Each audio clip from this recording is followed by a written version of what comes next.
Olá a todos e a todas que nos acompanham neste exato momento. Segundo episódio do nosso podcast do projeto Dizer a Sua Palavra, um projeto que surge então da Universidade Federal da Fronteira Sul, Campus Erechim, em parceria com a Rádio Cultura e Jornal Boa Vista, que vem aproximando cada vez mais a universidade da comunidade. Então, estou aqui hoje com o professor Vinícius. Então, dou as boas-vindas a você, professor Vinícius, e é uma honra tê-lo aqui conosco. Muito obrigado, Kailane. Bom dia a todos e a todas que estão presentes e acompanhando essa live, então, sobre educação. Isso aí. Então, o segundo episódio do nosso podcast vem questionando, então, o que será que é ser um professor e pesquisador em Erechim? Será uma tarefa fácil? Mas antes de mais nada, gostaria então de divulgar que está aberta a submissão de trabalhos da revista Gavagai, que é do Interdisciplinar em Ciências Humanas, um mestrado ali da universidade. Então, vai lá, acessa o site, tem todas as informações no Instagram do Interdisciplinar também, e vamos submeter os trabalhos, né? Vamos publicar seus textos aí que estão guardados na gaveta. Bom, apresentando um pouquinho, então, do professor Vinícius, gostaria de dizer primeiramente que foi meu professor. Professor, então, de muita galera aí que passou pela rede estadual aqui de Erechim, né, do Rio Grande do Sul. Este professor, que é, então, licenciado em História pela Universidade Federal da Fronteira Sul, que também é mestre, então, em Ciências Humanas pelo PPG-ICH, e também é formada, então, fez uma pós-graduação no curso de Ciências Humanas, Sociologia, História e Filosofia pela Pontifícia Universidade Católica do Rio Grande do Sul, lá em 2022. Então, dá para ver que nós temos um convidado com um currículo muito vasto e muita experiência em sala de aula. São quantos anos mesmo, professor? Já são 10 anos, né, na rede pública estadual, além de também ter passado um ano por um cursinho pré-ENEM, pré-vestibular privado também. Veja só, então nós temos alguém experiente para conversar conosco sobre esta profissão. Afinal de contas, o que é ser um professor? Será que ser um professor nós já nascemos com o dom de ser professores? Ou será que aquela profissão que a gente pega porque talvez não tenha nada mais para fazer? Ou será que ser professor só pela fama e pelas cartinhas que nós ganhamos dos nossos estudantes? Ou será que professor é muito desvalorizado no Brasil? Ou, quem sabe, ser professor é uma profissão fácil, afinal, é muito fácil ficar ali sentado só falando com outras pessoas?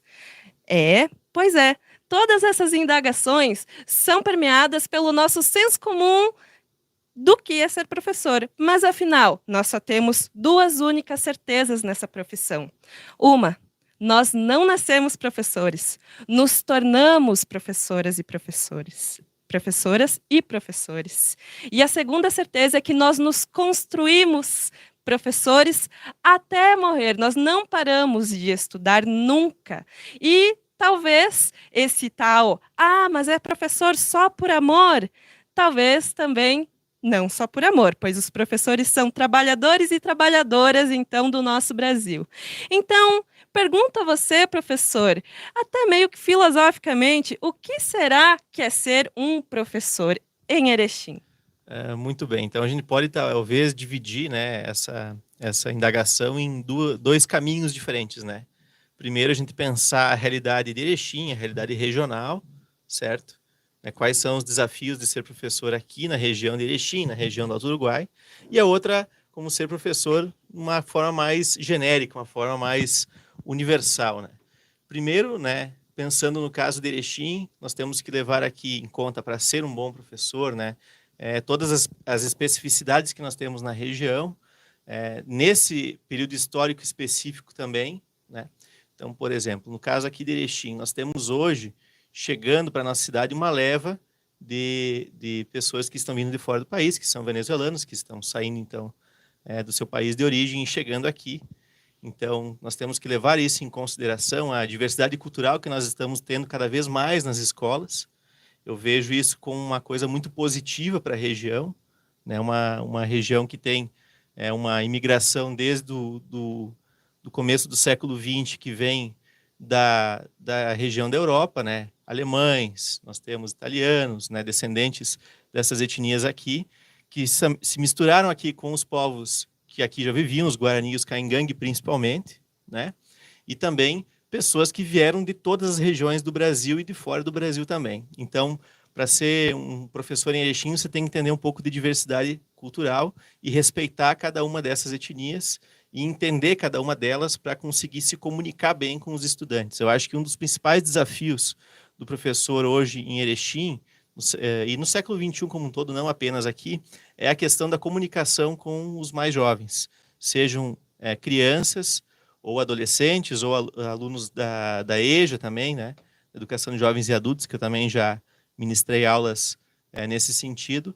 Então, você tem que levar em consideração muito a questão da diversidade e respeitar isso, né? Eu acho que esse é um primeiro passo, né? Pensando aqui em Erechim, né, como um todo.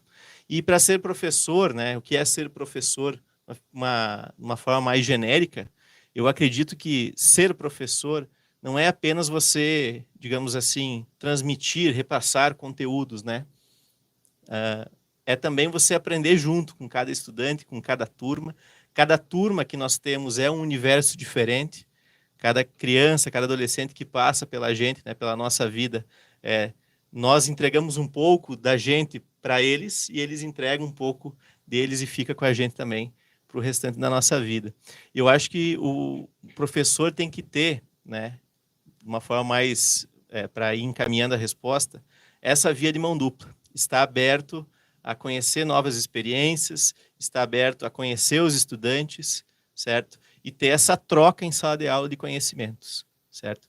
Evidentemente que o professor tem aquele conhecimento acadêmico, conhecimento que ele conseguiu na sua formação inicial, na licenciatura que ele fez. Claro que isso é muito importante e sem isso é impossível ser professor, né? Apenas com um notório saber, né, que em outros tempos tentaram colocar, né, na nossa educação, acho que não é o suficiente. Apenas ter o conhecimento, entre aspas, técnico da disciplina, mas também a comunicação com os estudantes. Eu acho que são fatores fundamentais para ser um bom professor. Muito interessante tuas colocações, né? Principalmente quando tu falas ali sobre esse ensinar e aprender. Normalmente, né, nas salas de aula mais tradicionais, nós vemos a figura do professor e isso vai numa linha muito tradicional do que é educação e do que é ser docente, do que é ser professor. Essa questão de que o professor é a fonte de todo conhecimento inesgotável, que ele sabe de tudo e que ele é o dominador daqueles conhecimentos, né? E que não há uma troca, em no qual os estudantes são como um tipo de vaso onde você vai regando e colocando mais água, ou algum tipo de banco onde tu vai colocando o teu dinheiro, né? Como se o estudante, aquele sujeito na tua frente, fosse um mero receptáculo das tuas informações, né? O que tu me colocas aqui é que os professores podem aprender com os estudantes? Sim, exatamente. Acredito que a questão da educação, ela é uma via de mão dupla, né? Então depende sim, claro, de um professor bem formado, bem treinado, com, né, enfim, com as condições de trabalho necessárias para conseguir exercer a sua profissão, né? Ao mesmo tempo também que é necessário também que o aluno encontre também o desejo de aprender, consiga ter essa curiosidade, enfim. Então acho que o professor e o estudante eles têm que se encontrar mais ou menos no meio do caminho, né? Tem o papel do professor, que é instigar, que é tentar diversas estratégias para conseguir com que o estudante se desperte, né, para o conhecimento, para o estudo, enfim. Mas, claro que também tem um lado do estudante como um protagonista da sua própria história de aceitar, então, esse caminho, né, esse dar as mãos e elevar esse espírito, esse estado do conhecimento que ele tem na sua mente. Então, acho que o estudante ele é sempre protagonista do seu conhecimento, até mesmo quando ele não aceita muito o caminho do professor. Ele também está escolhendo, ele também está sendo protagonista quando ele não aceita, por exemplo, algumas coisas. Então, eu acredito muito no protagonismo dos jovens, né, dos estudantes, tanto quando eles aceitam as propostas e vão junto e engajam, né, no sentido de aprender, né, nas atividades do dia a dia da escola, né, com outros colegas, com outros professores também, mas ao mesmo tempo ele também é protagonista quando ele não quer, porque ele também está escolhendo, né? E aqui a gente tem que entender quais são os fatores que desestimulam esse estudante a não aceitar, né, esse caminho mais do estudo e ir para outras áreas e tentar diminuir esses efeitos e buscar demonstrar a importância do estudo, não só para a questão do mercado de trabalho, que a gente sabe que é importante, que o jovem pensa, né, a questão do dinheiro, enfim, e tudo bem, normal, né, mas também pela elevação do espírito moral mesmo, para questões filosóficas mais profundas, né, que também são muito importantes e que talvez não sejam traduzidas num dinheiro lá na frente, mas sim num conhecimento, numa elevação de espírito mesmo. Mas ser professor, então, pelo que vejo aqui, pessoal, é ser um monte de coisa junto, né? Mas principalmente uma característica que vejo que fica evidente aqui na tua fala é que, ao mesmo tempo que tu és professor, tu é um pesquisador da educação, né? E pesquisador exige todo esse processo também de análise do contexto daquele estudante, daquele sujeito, né? Porque a gente pensa, o que será que é esta pessoa fora dos muros da escola e como que a escola vem aceitando a realidade para dentro dos muros da escola. Então é toda uma postura investigativa que tem que ter, né? E que tu deve instigar também naqueles sujeitos da nossa sala de aula a estarem mais motivados a estudar e por que estudar, né? Eu acredito que o professor também tem esse papel de esclarecer por que você está na escola, por que a escola é importante, afinal de contas. Mas, pois é, você fala muito desse caminho também, de talvez do desinteresse desses jovens ou de uma postura de não querer seguir tal caminho. Você acredita que isso é um desafio hoje, nas escolas de Erechim? Eu acredito que seja o principal desafio da educação brasileira como um todo, não apenas das escolas aqui de Erechim, né? O que a gente consegue acompanhar, né, principalmente no ensino médio, há um número gigantesco de jovens, enfim, de adolescentes que acabam evadindo durante o ensino médio, né? Então, é uma coisa que a gente tem que entender e tentar buscar soluções para isso. Então, a gente pode pegar alguns pontos, né? Então, foi feito já pesquisas em relação a isso, né? Eu me recordo que certa vez também teve um Profissão Repórter, aquele programa que eu acho muito bom, inclusive, que falou sobre o tema era evasão escolar e colocava, então, alguns dos fatores que levam o jovem no ensino médio a evadir desse ensino médio. E aí se colocava questões como violência, então o jovem que muitas vezes vai para um ensino médio noturno, às vezes não vai por medo, por violência, principalmente nas grandes cidades, né? Com medo de, daqui a pouco, sofrer algum tipo de violência no percurso da escola, né? Ou até mesmo dentro da escola. Gravidez na adolescência, infelizmente, no caso das meninas. Isso é uma realidade, né? E que tem que pensar não só na questão da educação, mas o Estado Nacional Brasileiro pensar isso junto com a segurança pública, esses problemas de educação, pensar também em questão da saúde pública para as meninas, né? A questão de campanhas, né, para tentar diminuir esse número de gravidez na adolescência, né, que acaba muitas vezes as meninas, quando engravidam, elas acabam saindo da escola, né, e acabam muitas vezes não voltando, Isso aí. né? Tem que se pensar isso. Então, existe também o fator do desinteresse, de não enxergar um sentido na escola, né? E isso também é uma coisa a ser levada a cabo. E, por um último fator, é a necessidade de trabalhar. Porque precisa complementar a renda em casa, né? A gente sabe a situação que muitas famílias passam no Brasil com pobreza ou até mesmo miséria, né? Que é um grau pior que a pobreza, inclusive. Então, esses são os principais fatores. Então, você pode perceber que o Estado brasileiro tem que tentar articular não só com a educação, com os professores ou com quem está nas coordenadorias, secretarias e no MEC, e nas universidades, claro, na formação inicial, mas também com outras áreas, como segurança, saúde pública, enfim, também tem que ter essa articulação. Tu tem razão. Às vezes eu me lembro, até mesmo assim, das minhas passagens pela escola, né? Desde o ensino fundamental, muitos colegas dizendo que a escola era chata, ou que estudar não dava em nada, que estudar não. Eles não gostavam de estudar, sabe? Eu sempre fui uma pessoa que gostava de estudar e talvez isso se traduza na minha profissão hoje, né? Ser professora. Mas por que tu acha que, para alguns jovens, a escola é chata? Bom, acredito que hoje, né, os jovens eles têm uma possibilidade de entretenimento gigantesca, que não está só no celular, mas no computador, tablet, na TV que é smart, enfim, nos streamings, e tem uma possibilidade muito grande de uma busca por sensações que digamos assim, deem prazer a ele, né?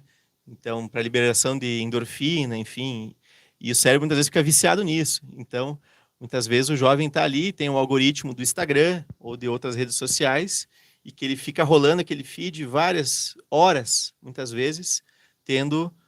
o algoritmo entende, né, os vídeos que ele gosta ou não gosta, as postagens, e vai calibrando isso, e o jovem acaba ficando viciado no celular, né? É um vício.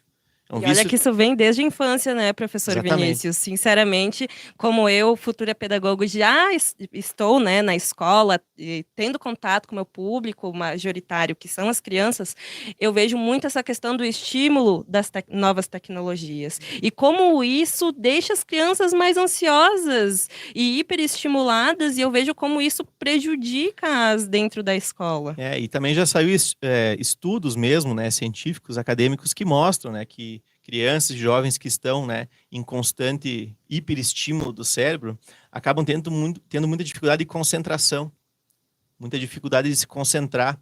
Então, por exemplo, imagina só, você precisa de uma atividade em que você tem que fazer uma leitura de um texto simples, pode ser um texto de 2 páginas, 3 páginas, um texto simples, pode ser literário, enfim, um texto qualquer. Se essa criança está acostumada apenas nesse hiperestímulo da imagem, do vídeo, enfim, ela vai ter dificuldade em se concentrar para fazer isso, né? A leitura, ela exige muita concentração do cérebro e um cérebro calmo, um cérebro que não está ansioso. Você tem que estar calmo, lendo de forma tranquila, palavra por palavra, interpretando então o texto. Tu acha que agora essa lei, né, que vai proibir o uso de celulares nas escolas, ela vai ajudar nesse sentido? Eu acho que é uma lei positiva, né? A questão é, a gente não sabe como, ainda pelo menos, como que vai ser implementada nisso, né? E eu acho interessante que parta a nível federal, né? Como está sendo feito agora. Acredito que o celular, ele é uma ferramenta muito interessante, ele nos ajuda muito no dia a dia, no trabalho, enfim, entretenimento, mas tem que ter um certo limite, né? Para não gerar esse vício, né, que a gente comentou. E isso é muito grande nas crianças e nos adolescentes. E por mais que se fale muitas vezes, não, pode ter um fim pedagógico, até entendo, e em alguns casos pode ser feito. Eu já fiz, por exemplo, né? Você deve conhecer aquela atividade que é do Kahoot, que Maravilhosa, faz, gente. que Engaja faz, muito os que estudantes. faz então um conjunto de perguntas. Eles vão respondendo no celular, pela internet, e vai saindo um ranking. Eles adoram uma espécie de competição, né? Uhum. Para cada disciplina a gente faz. Eu, ano passado, fiz, perdão, para a disciplina de geografia, né? Então, é interessante, mas ao mesmo tempo não dá para fazer isso todo dia. E ao mesmo tempo não é bom esse hiperestímulo todos os dias. E como o celular tem 1 milhão de possibilidades nele, né, é um pouco complicado competir com a sala de aula, com o professor ali na É, frente. Porque muitas vezes, né, a escola não vai ter como ser a Disney o tempo inteiro. Não, a gente não tem como ser entretenimento puro 100% dos momentos. Às vezes vai ser um momento um pouco mais sério, um pouco mais de concentração, um pouco mais, às vezes um pouco maçante, um pouco mais cansativo de acompanhar e que pois exige é. muita concentração.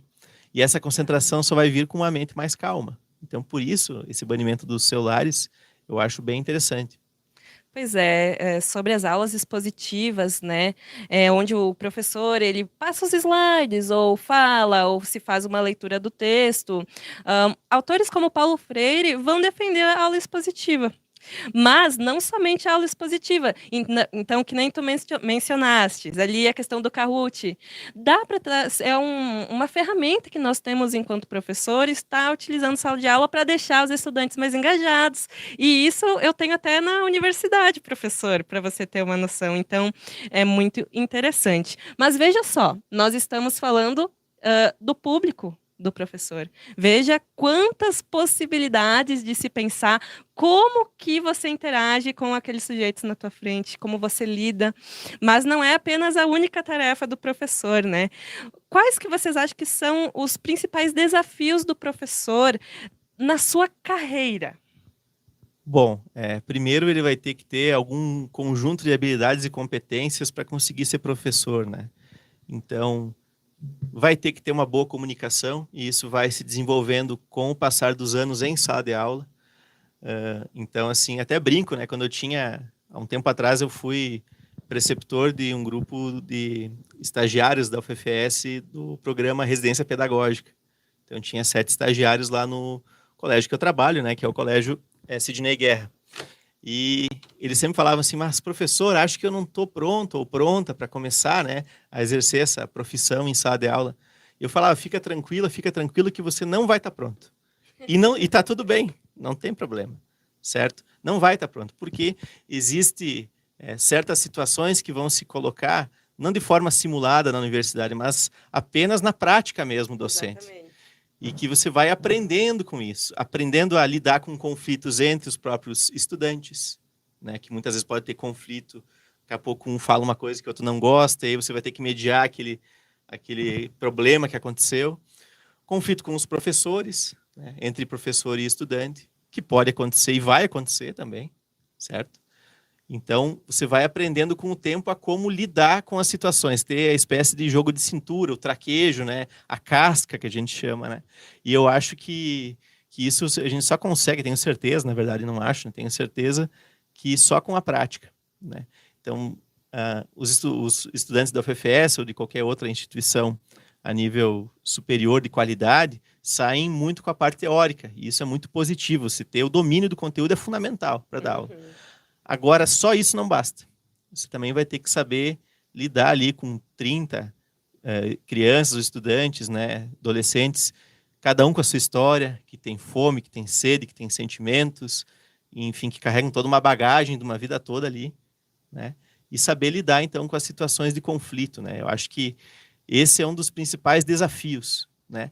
E o outro também, que eu acho que é um desafio fundamental, é o da transposição didática. Você conseguir abordar temas complexos, né, de uma forma simples, né, sem ser simplório, sem perder elementos, mas conseguir traduzir muitas vezes uma linguagem acadêmica que é mais difícil, né, mais rabuscada, numa coisa simples que as pessoas consigam entender. Isso não faz sentido a gente estar ali, né? Eu, pelo menos na minha trajetória, sempre tentei fazer isso, né? Tentar abordar temas complexos com seriedade e, ao mesmo tempo, também com uma linguagem que as pessoas no dia a dia consigam entender, né? Então, acho que isso é fundamental para se ter um bom andamento nas aulas.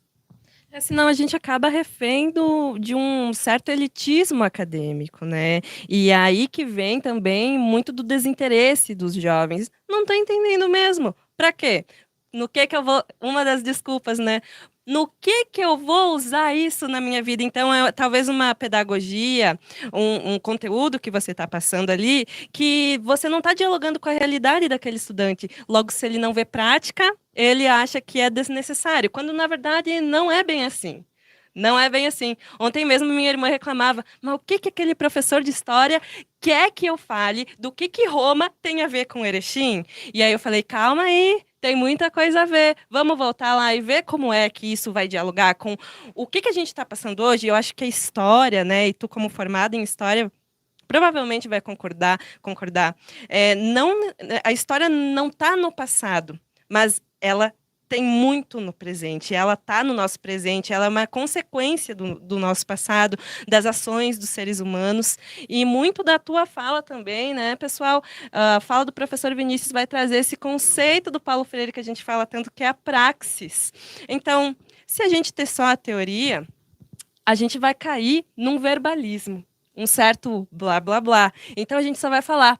Mas sem a ação, isso fica desconexo. Agora, se a gente ter só a prática, a gente vai ter uma certa militância sem argumento. Então, qual que é a ideia? Juntar a teoria com a prática, em busca dessa praxis, que você vai ver, cabe no meu cotidiano. Se você precisa acreditar, quem está nos ouvindo, que muito do que está na teoria está acontecendo o tempo todo na realidade escolar. Enfim. E também a gente entender que, claro, que práticas novas têm que vir, evidentemente, sem simplesmente jogar tudo que a educação brasileira fez desde o seu nascimento, né, até agora, simplesmente fora. Então, a gente tem que separar práticas boas que existem já há um bom tempo, né, e aliar novas estratégias, né? Porque o mundo está em constante mudança, os estudantes não são os mesmos dos anos 70, 80, então as estratégias de ensino têm que ser diferentes também, né? Eles têm outras demandas, outros sonhos, outras possibilidades, e a gente tem que entender isso também. Claro que também, como resposta, né? O que eu vou usar, entender, sei lá, a Grécia Antiga e tal. A gente também não pode cair num utilitarismo de achar que conhecimento só é válido quando a gente utiliza no dia a dia, sempre, todos os dias da nossa vida, né? O conhecimento ele tem um valor em si mesmo. Mesmo que a gente não for usar ele no dia a dia, ele tem um valor em si mesmo. E principalmente quando é voltado para as ciências humanas, eu gosto muito de questões que talvez a gente não aplique necessariamente, né, todos os dias, né? Então, por exemplo, acho que são questões interessantes da filosofia pensar, por exemplo, o que é ciência, o que é conhecimento, o que é justiça, o que é a vida, o que é o amor. Parecem que são coisas, são só conceitos que estão ali e tal, vamos ficar aqui. Muitas vezes a gente vê de forma pejorativa falar, vamos ficar filosofando. Sim, e eu acho que vale a pena fazer isso. Professor Vinícius, como é que você responderia então esse estudante? Quando ele fala exatamente assim, te pergunta, te indaga, olhando nos seus olhos, no que eu vou usar isso na minha vida? Vou dizer, não vai usar em nada, e não tem problema. A gente tem que dizer o seguinte, olha, tu não vai usar, mas é legal pra caramba você conhecer coisas novas, e conhecimento nunca vai te prejudicar, certo? Conhecimento nunca é demais. E olha, e digo mais para esse estudante, né? Se você vier aqui e tentar e aprender, você vai ficar viciado em aprender. Só que você tem que dar uma chance para a disciplina, certo? Então, não vou usar, não vai mesmo. Muitas vezes não vai usar. Boa parte das vezes não vai usar. Mas não importa. E também, claro, a gente pode falar no caso da história, dependendo do conteúdo que se vai abordar, na verdade, o passado ele é um campo em disputa, né? Então, quais narrativas a gente pode fazer sobre a ditadura civil-militar do Brasil de 64 e 85? São campos de disputa no presente, por personalidades do meio artístico, da política, enfim, e isso tem repercussões no presente. Então, o passado ele é um campo de disputa também. A gente vê muito isso na história. E o que o historiador faz para tentar pensar esse passado? Vai buscar, então, evidências, provas concretas, né? Materialidade das coisas, certo? Isso que o historiador faz, ele vai reunir fontes, vai cruzar informações diferentes, outros pesquisadores que já estudaram os assuntos, e vai, então, produzir uma narrativa a partir disso, uma narrativa científica, racional, né? Não é opinião de bar. Eu adoro bar, né? Adoro opinião também, mas que é legal lá no bar, né? Então, na sala de aula, a gente tem que mostrar, então, a parte da ciência. E muitas vezes o aluno pode falar daqui a pouco, dar um balão, dar uma bola fora, mas a gente, com respeito a esse estudante, com paciência, tem que mostrar ponto a ponto qual que é a inconsistência do argumento. Acho que isso é fundamental. Muito interessante, não é? Então, nesse contexto de dialogicidade que a gente vê que nós professores precisamos ter, então, com aqueles sujeitos que são históricos, que estão numa determinada faixa de tempo, que são influenciados por todos os fatos históricos antecedentes, né? O que você acha que é a função social do professor e da professora agora, neste atual momento da nossa contemporaneidade? Muito bem. Então, é interessante isso, né? São várias as questões, né? Muitas vezes o professor, a função dele é ser uma referência para os estudantes, certo? Em alguns casos, né, a gente vê que existem famílias desestruturadas, muitas vezes, né, disfuncionais nesse sentido, né? E que os estudantes enxergam muitas vezes os professores como uma referência. Não só uma referência de conhecimento acadêmico, científico, mas uma referência de postura, de exemplo, né? E acho que é interessante pensar o professor como uma referência dos estudantes no sentido dessas atitudes em sala de aula, em como se portar, como respeitar as pessoas, né? Eu lembro de uma vez, né? Enfim, só para contextualizar, né? Eu sou professor há 10 anos, então eu já dei aula em 10 escolas diferentes, manhã, tarde e noite, do sexto ao nono ano, de primeiro a terceiro do médio, enfim. E eu lembro de uma vez, né, tinha um estudante no ensino médio noturno do JB, e que ele parou assim o que a gente estava fazendo, né, na sala de aula, e ele quis me dar um elogio. Falou, professor, tu é um cara muito humano, né? Esse foi o elogio que ele me deu. E foi um elogio que eu nunca esqueci, porque era além do conteúdo. Era uma questão de entender a realidade que ele vinha, de respeitar ele, né? Era um aluno que muitas vezes era agitado, violento, que tinha problemas extra-classe, mas que com o passar dos anos ali no ensino médio a gente foi conversando, e depois esse estudante conseguiu um caminho muito bom para ele, enfim. Uma pessoa hoje realizada na profissão que ele tem, enfim. E aquele foi um momento que eu nunca esqueci. Que bonito. O que a gente acaba de ouvir, né? Eu acredito que essas experiências nos dignificam demais e nos fazem ultrapassar e aguentar alguns precalços que a gente tem que tomar na nossa profissão, né? Que no momento que você diz, você é professora, a pessoa te olha e diz, vixe, mas não tinha outra coisa para tu fazer? Ah, mas essas experiências dignificam demais e eu acredito que dão um sentido, né?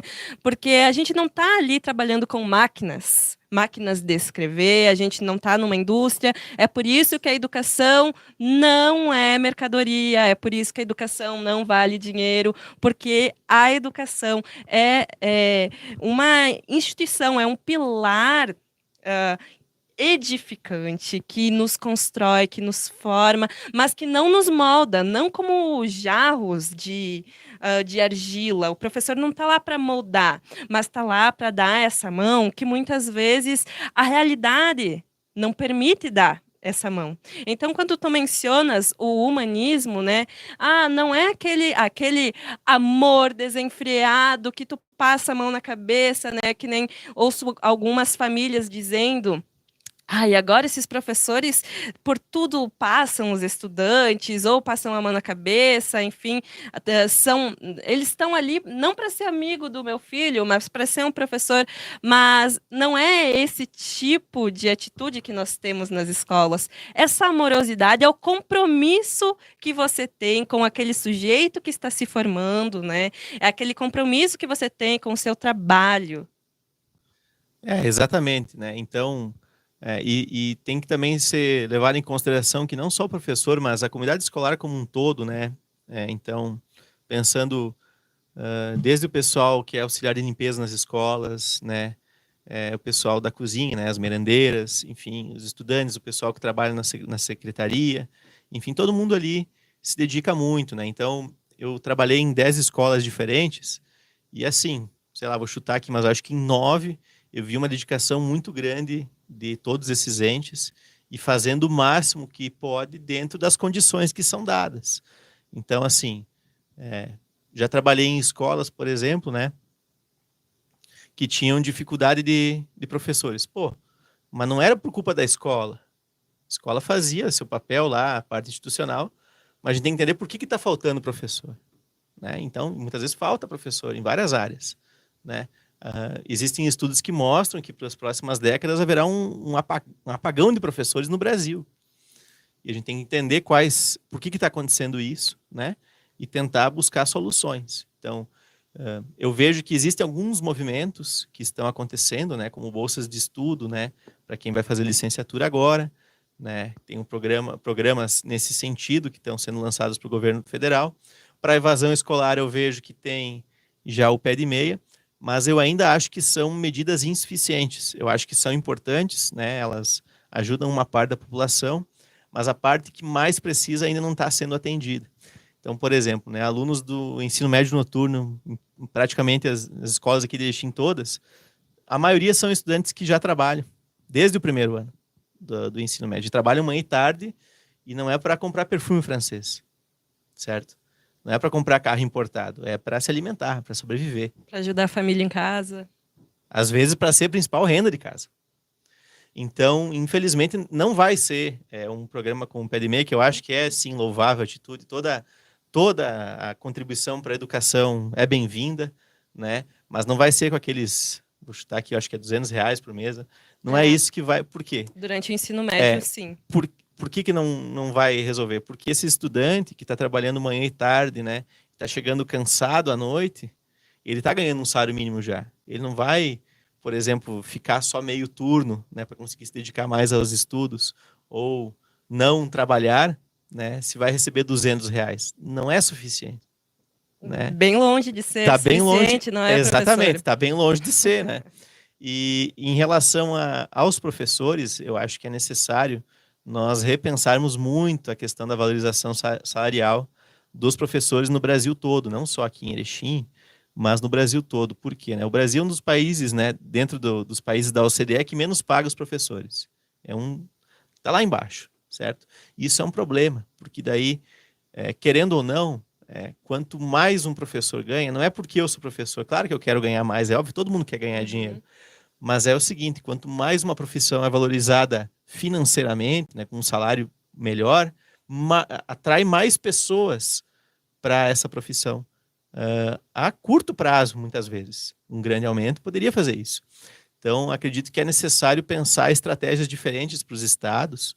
Não sei qual seria a solução, se federalizar o ensino seria bom para todo mundo, ou municipalizar tudo, ou o governo federal, ele próprio, de alguma forma, vincular os estados a alguma coisa e fazer repasses para um maior salário dos professores e também, como um todo, dos profissionais de educação, né? Mas alguma coisa tem que ser feita. E tem que ser feita logo, porque o apagão está ali na frente. Né? Pois é, então realmente vem surgindo alguns programas e que eu, inclusive, achei muito bacana a iniciativa, há um aumento também no salário mínimo, que se não me engano está 1.500 e pouco agora, né? Porém, conforme a gente vê em alguns estudos, né, realizados nos últimos anos, o salário mínimo ideal para nós vivermos no Brasil, mínimo, seria de 6.000 reais. Então, está bem longe das pessoas, dos trabalhadores mais comuns, terem uma dignidade e ainda guardar um pouquinho para o lazer. Né? Então, quando a gente fala nesses programas e de R$ 200 durante o ensino médio, a gente não está dialogando com a realidade da maioria da população brasileira.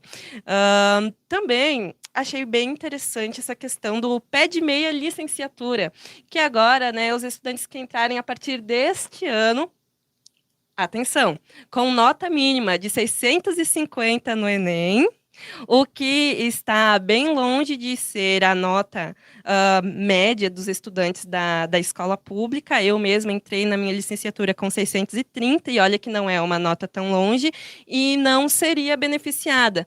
E a questão também que gerou uma certa polêmica e que vem repercutindo nas redes sociais é que este programa ele não vai beneficiar os estudantes que já estão ou se formando ou durante, em algum nível da licenciatura. Então, é interessante, só que ainda muito longe da realidade, né? E seria até o final do curso esse benefício, que na UF seriam 9 semestres, 4 anos e meio. A questão também que foi criado o programa Mais Professores, que não sei lá quantos professores seriam beneficiados. A questão, eu fico pensando como eles vão administrar isso. Enfim, gostaria de saber um pouquinho mais das tuas opiniões sobre esses programas e essa situação que vem ocorrendo. Sobre o Mais Professores, eu acabei até, para me preparar, né?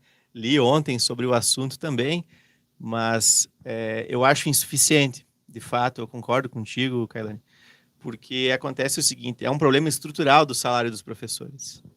E o Mais Professores, né, vai ter, o programa vai ser também voltado principalmente para regiões onde há muita falta de professor, e que o governo, então, daria um incentivo a mais. Agora não me recordo, acho que 1.200. 1.050 para quem está nessas regiões se formando. Isso. Mas isso é insuficiente, né? Eu acredito que deveria ter políticas de valorização salarial que abarcassem toda a categoria. E não apenas quem está se formando, não apenas por 2 anos, como é o caso das regiões mais afastadas e que falta professores, mas políticas salariais de fato sérias, muito acima da inflação, certo? O Brasil está muito atrás quando o assunto é salário de professores, né? Não é que dizer que, tô passando fome. Não, eu sei que não é isso, né? Tem gente que está numa pior, muito, né? Muito mais do que os professores. Só que não é uma Olimpíada do sofrimento a vida. A gente tem que buscar o melhor, não o menos pior. né? Pois é, tu mencionaste para mim também que enquanto tu fazia o mestrado, tu continuou trabalhando. Então, eu acho que é nesse sentido que deveriam estar, né, falar mais sobre essa valorização docente e também dessa questão da pesquisa, né? Então, como é que foi essa tua trajetória aí, professor? Foi difícil, foi bem difícil, né? Então, teve um certo momento do mestrado, que eu entrei também para a especialização em gestão escolar no FFS. Então, eu estava, ao mesmo tempo, fazendo a parte de pesquisador no curso de gestão escolar, especialização que tem na UFFS, que, aliás, tem o edital suplementar aberto, né, para quem quiser se inscrever, tá aí. Ao mesmo tempo, estava finalizando o mestrado e com 40 horas em sala de aula como professor, né? Sem horário de planejamento. Não. Assim, supostamente a gente tem 1/4 da nossa remuneração para planejamento. Só que, será que dá conta para 20 cadernos de chamada? Multiplica isso pelo número de alunos. Então, acho que teria que ajustar um pouco isso. E também, final de semana, trabalho com eventos, então tenho um segundo emprego. Então, fazendo tudo isso ao mesmo tempo, eu fiquei bem cansado, bem extenuado. Assim, tinha muito cansaço, né? Eu sentia muito cansado, assim, nesse ano que eu tive que fazer isso, né? Que foi o último ano do mestrado. Sentia muito extenuado, né? E de fato, foi muito complicado. Foi bem difícil. Foi um período, assim, que eu olho para trás e digo, ainda bem que passou. Sabe? Dá até um certo alívio dizer que terminou e eu consegui fazer e tal.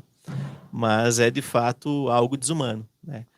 A gente vê em outros países os pós-graduandos em muitos lugares, principalmente em países europeus, em que eles apenas têm a bolsa de estudo e apenas estudam, né? Definitivamente não é o caso do Brasil.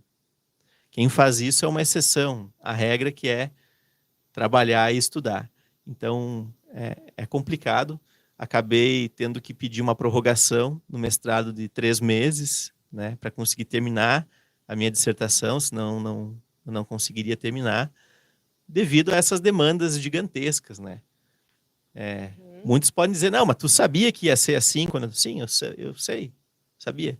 Mas eu queria fazer, pô. Eu acho que eu tinha o direito de fazer. E é uma situação muito difícil. Acho que a gente tem que repensar essas coisas.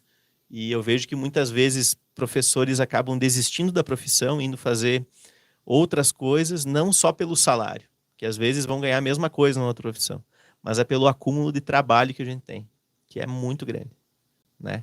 Muitas vezes saem, vão virar agente de loja, né? Os caras da matemática vão muito para isso, né? O cara que é, sei lá, por exemplo, de outras áreas do português vai para uma parte diferente, né?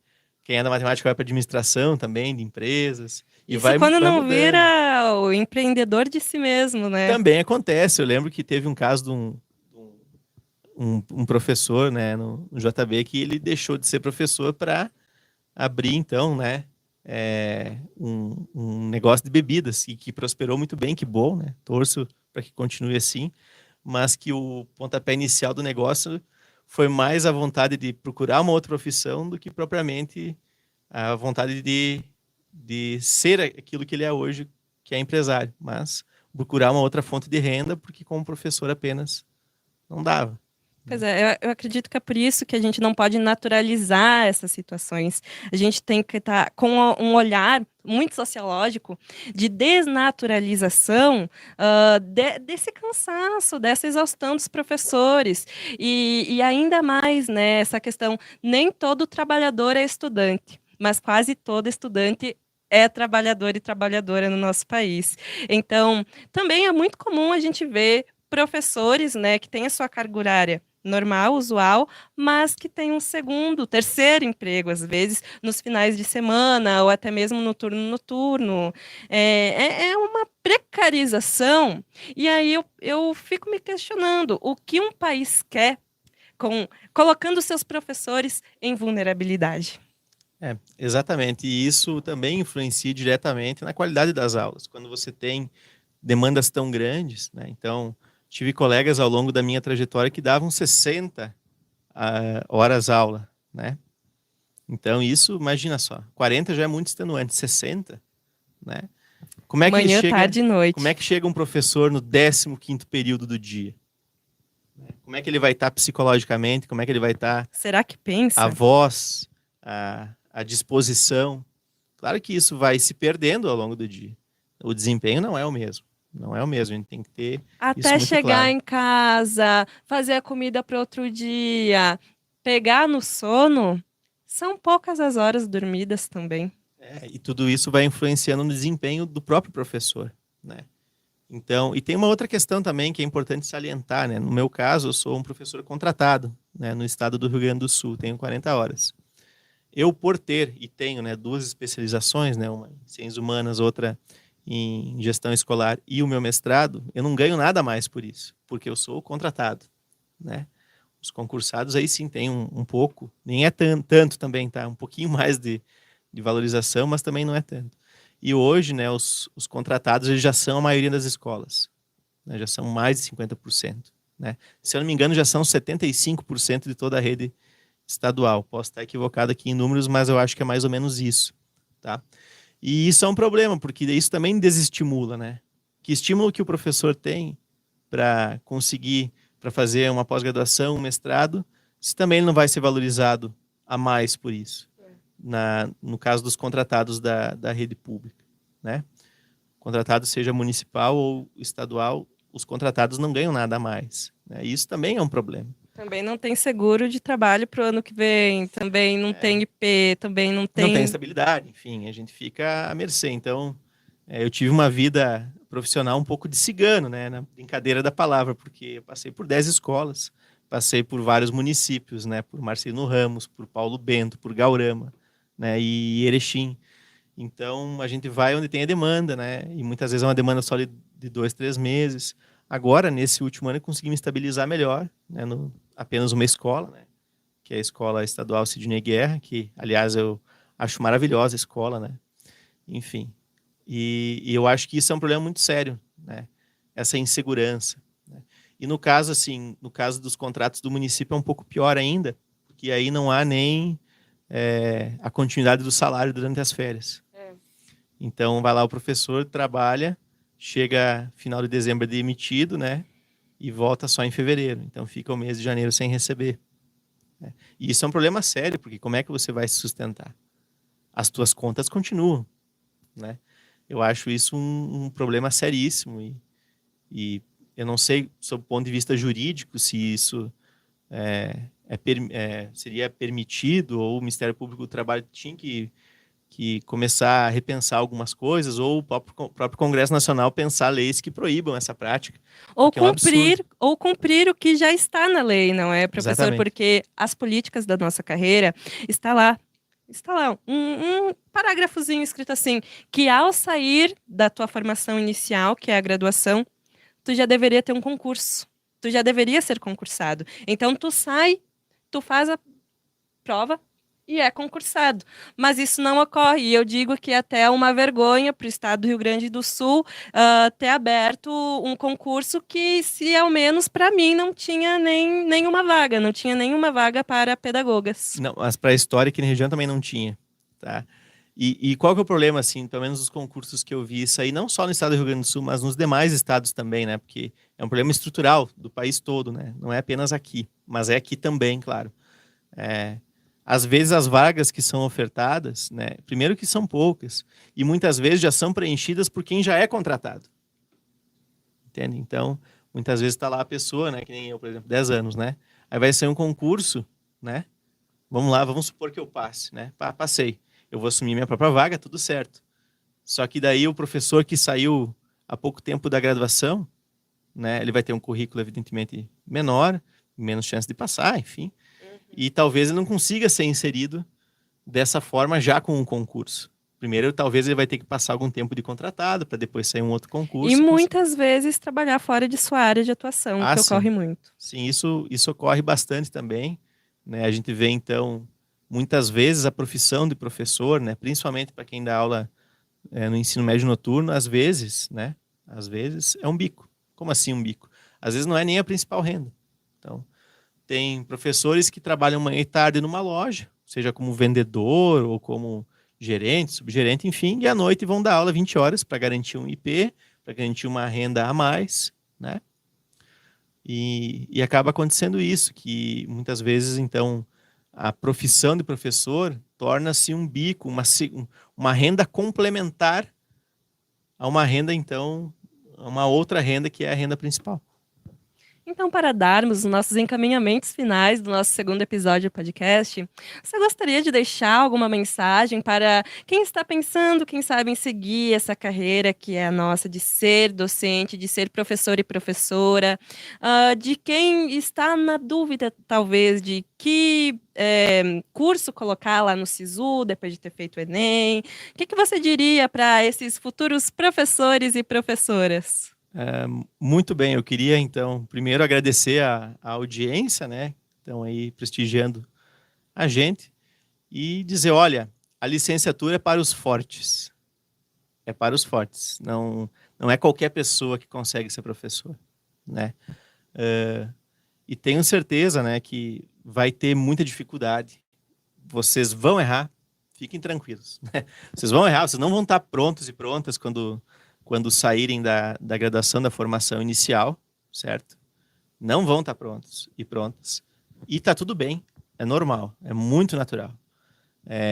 Mas, ao mesmo tempo, eu digo que é satisfatório, no sentido de ver estudantes, né, ou ex-estudantes, né, no dia a dia e pessoas te agradecendo por ter sido professor, que gostavam das tuas aulas, enfim. Eu acho que é uma sensação de muita gratidão, né, quando você exerce bem a sua profissão, e isso retorna para a gente. A profissão de professor é uma profissão um pouco ingrata, né, porque muitas vezes a gente cria vínculos, né, laços, né, com turmas e a gente sempre se despede delas. Sempre tem um fim, sempre tem um terceiro ano e que as coisas ali, pelo menos aquele ciclo se encerra para começar outro ciclo, né? Só quero também alertar que a Kailane foi minha estudante, né, lá no JB, e também agradecer muito, né, esse convite e dizer também, Kai, que você foi uma excelente estudante e eu tenho muito orgulho dessa tua trajetória e espero te encontrar em outros momentos também, certo? E acredito que você tem um futuro brilhante pela frente. Ficar registrada aí, né? E, bom, se eu estou aqui hoje é pelo fruto de um ótimo trabalho dos professores e professoras que passaram pela minha vida. Então, parabéns pelo seu trabalho, Muito professora. obrigado. E gostaria, então, né, de dizer a todos vocês obrigada por nos acompanharem. E é que nem Antônio Nóvoa coloca para nós, professores, não somos colaboradores. Nós não somos mediadores, nós não somos cuidadores. Podemos até exercer alguma dessas coisas, podemos colaborar, podemos mediar, podemos cuidar, mas nós somos professores. É essa a nossa identidade. E manter a esperança, então, num país como o Brasil é um ato de resistência.